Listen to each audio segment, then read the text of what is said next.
ছিল ওয়াও এবার এটা আসছে, এখন হয়ে গেছে ওয়াও এটা আসছে, ও এটা সামথিং লাইক দ্যাট, একটু সিম্পলিসিটির মধ্যে পড়ে গেছে। ওই জন্য রিলিজ টাইমটা মুভি অনুযায়ী, মুভির কনসেপ্ট রিভেলেশন অনুযায়ী ঠিক আছে, কিন্তু গান যদি ইন্ডিভিজুয়ালি ধরি তাহলে আরেকটু আগে মুক্তি দিলে আমার জন্য, গানটার জন্য খুব ভালো হতো আর কি।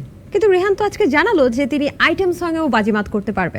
অবশ্যই। এবং সেই অপেক্ষায় কি আছেন যে কেউ যদি ভালো একটা, আমি কেন এসব কম্পোজারদের কথা বললাম, কারণ হচ্ছে আমি একটা আইটেম সং বানাতে পারবো না, কিন্তু এই যে প্রীতম হাসান যেটা বানিয়েছেন এই লাগে উড়াধুরা গানটা, এরকম একটা গান যদি আমি গাইবার সুযোগ পাই, আমি প্রীতম ভাইয়ের চেয়ে অনেক ভালো গাইবো। প্রীতম ভাই থেকে ভালো অফ কোর্স, উনি কম্পোজিশন জোস, উনি তো গান আমার মতন গাইতে পারেন না। আপনি প্রীতম হাসানের থেকে ভালো গান গান? হ্যাঁ, ভোকাল বুঝতে হবে, ভোকাল, ওনার যে অ্যারেঞ্জমেন্ট, ওনার যে স্টাইল, এখন গানেরও কিছু স্টাইল আছে, আমি কিন্তু সব গান প্রীতম ভাইয়ের থেকে ভালো গাইতে পারবো না। কিছু গান আছে ওনার ভোকালেই ভাল লাগবে, যেমন ভেঙে পড়ো না গানটা, ওনার মতন সুন্দর করে ওটা কিশোর কুমারও গাইতে পারবে না। আমি বলছি ভোকালের জায়গাটা, ভোকাল আসলে কোন ধরনের গান গাইতে পারে তাকে দিয়ে এক্সপেরিমেন্ট করানোর যে ব্যাপারটা, আমি কিন্তু ওনার মতন করে সুর করতে পারি না। সো উনি যদি আমাকে দিয়ে না গাওয়ায় আমি বুঝবো কিভাবে আমি পারি কি পারি না। তাহলে কি আপনি বলতে চাচ্ছেন যে অ্যাজ এ মিউজিক ডিরেক্টর হিসেবে Pritam Hasan is the best and বা বেস্ট বা best one of the best, এবং ভোকাল হিসেবে আপনি প্রীতম হাসানের থেকে ভালো গান গান? হ্যাঁ, as a vocal I am one of the best.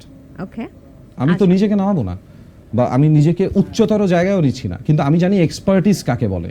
ওনার যেই জায়গাটাতে এক্সপার্টিস, যেহেতু উনি বেশ কয়েকটা জিনিস নিয়ে কিন্তু ওনার এক্সপার্টিস, উনি মিউজিকটাকে টেকনিক্যালি বোঝেন, উনি মিউজিকটাকে কম্পিউটারাইজ করতে জানেন, এটাকে ম্যাথে পরিণত করতে জানেন। আমার একটা প্রশ্ন এখানে চলে আসে যে প্রীতম হাসান যে গানই করছে সে গানই হিট, দর্শক জনপ্রিয়তা পাচ্ছে।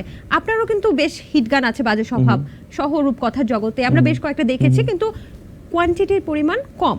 কিন্তু আমরা অনেক ডিরেক্টররা, মিউজিক ডিরেক্টররা বা অনেক ডিরেক্টররা ভাবে প্রীতম হাসান যে গানটা করছে সেটা মানে হিট হবে। কিন্তু এটা কেন হচ্ছে আমাকে একটু বলতে পারবেন? এটা হচ্ছে because he gained that popularity, he has that power, he is that good, মানুষ তাকে ওই পর্যায়ে পছন্দ করে, এটা তার গুণ।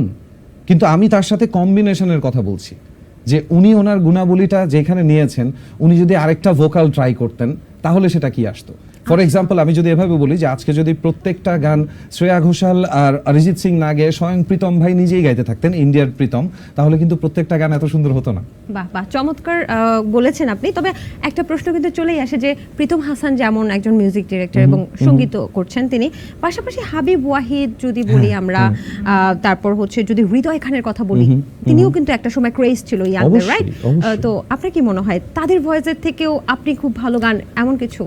আমি খুব ভালো গাওয়ার জায়গাটাতে বলতে কি, যে আমি শুধু কাজটাই করি ভোকাল নিয়ে, আমার কাজই হচ্ছে শুধু গান গাওয়া, আমি কিন্তু কোনো ইনস্ট্রুমেন্ট বাজাতেও পারি না।